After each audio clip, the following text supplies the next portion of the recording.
You know that feeling, right?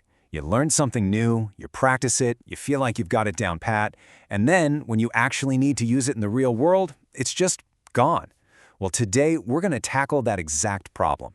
We're diving into one of the most crucial concepts in learning, how to make sure a new skill actually sticks and works where it matters most. In this quote, wow, it just hits the nail on the head, doesn't it? If a skill is so fragile that it only shows up under these perfect, specific conditions, is it even really learned? It's like the skill is trapped. It's stuck inside those four walls, and that's not what we're aiming for. Okay, so this slide just lays it out perfectly. On the left, you've got that trapped skill we were just talking about. It's totally dependent on one therapist at one table with one worksheet. It's brittle. But on the right, well, that's the goal, isn't it? A real-world skill that can handle different people, different places, and all sorts of materials. So, the million-dollar question is, how do we get from the left side of the screen to the right? All right, here's our game plan. First, we'll dig into this skill-in-a-box problem. Then we'll define our real goal, which is generalization. After that, we'll get into the good stuff, practical strategies for making practice look real, building support systems that last, and finally the ultimate tool, self-management.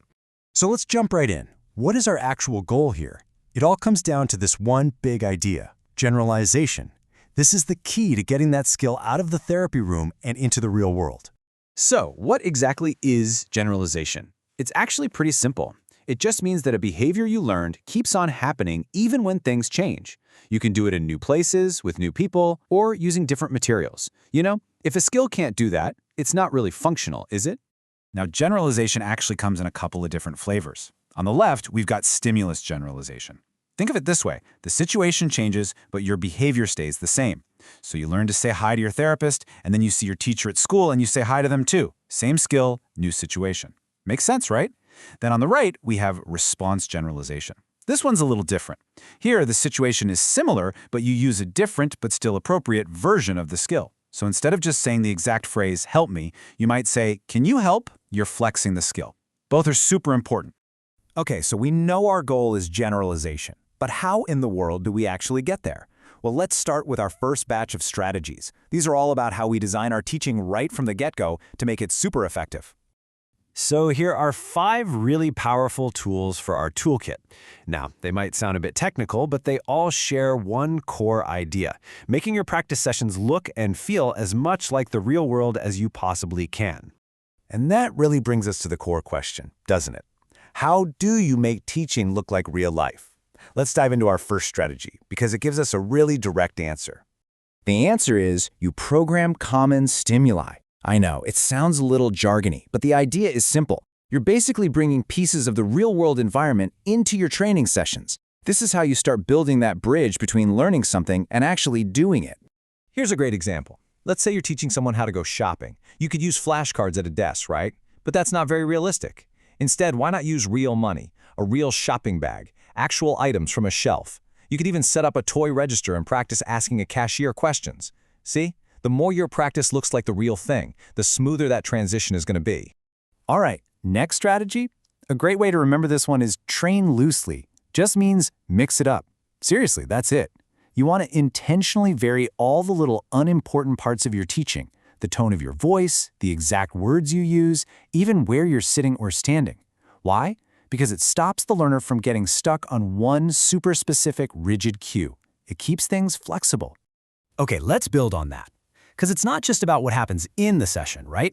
It's about what happens out in the real world. So this next section is all about creating support systems to help that skill survive out in the wild. And for this, we've got 3 amazing strategies. There's mediation, that's about using other people or cues to help out. There's indiscriminable contingencies, which is a fancy way of saying we make reinforcement less predictable, kind of like real life. And then, my absolute favorite, the behavior trap. This is such a clever way to make a skill basically run on its own. So, what on earth is a behavior trap?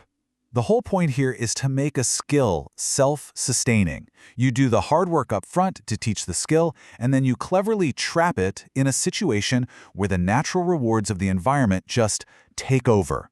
They keep the behavior going long after you've stepped back. And here's the anatomy of a really good trap. First, it's got to be baited with something the person really wants. Second, it needs to be super easy to get into, low effort. And then once they're in, the natural consequences of just doing the thing are what keep them engaged. I mean, think about a kid who learns just enough about a video game to join their friends. The fun of playing with their buddies is the trap that takes over and keeps them playing and getting better. It's brilliant.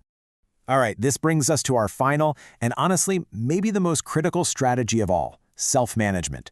This is all about empowering the learner, handing them the keys to their own success.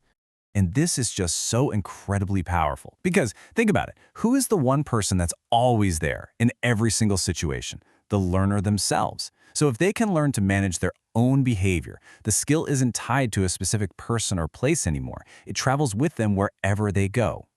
This table breaks down 4 key ways to do this. First up, you've got self-monitoring. That's just what it sounds like. You track your own behavior. Then there's self-evaluation, where you compare what you did to a goal you set. You ask yourself, hey, did I actually study for the 30 minutes I planned to? Next, self-administered consequences. This is basically rewarding yourself. If I get through these flashcards, I get to watch 20 minutes of Netflix. And finally, we have antecedent-based strategies. This is all about setting yourself up for success ahead of time, like putting your gym clothes out the night before a workout so you have no excuses. Okay, let's pull all these threads together. Let's focus on the big takeaway here. How do we make sure a skill actually survives? So we've come full circle, right back to our original problem. We've got this skill that's trapped in a box, and we want to set it free. And we've just gone through an entire toolbox of strategies designed to do exactly that. And here they are, the 9 big answers. You can really think about them in 3 groups. First, it's about practice. You've got to make practice look real, you have to vary it, and you need to teach tons of examples. Second, it's about people.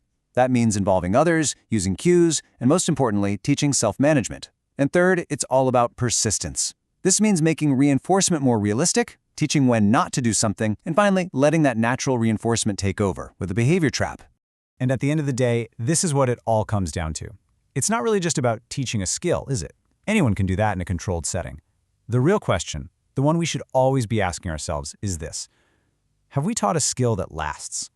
That's the difference between a skill that's just learned and a skill that actually changes a life.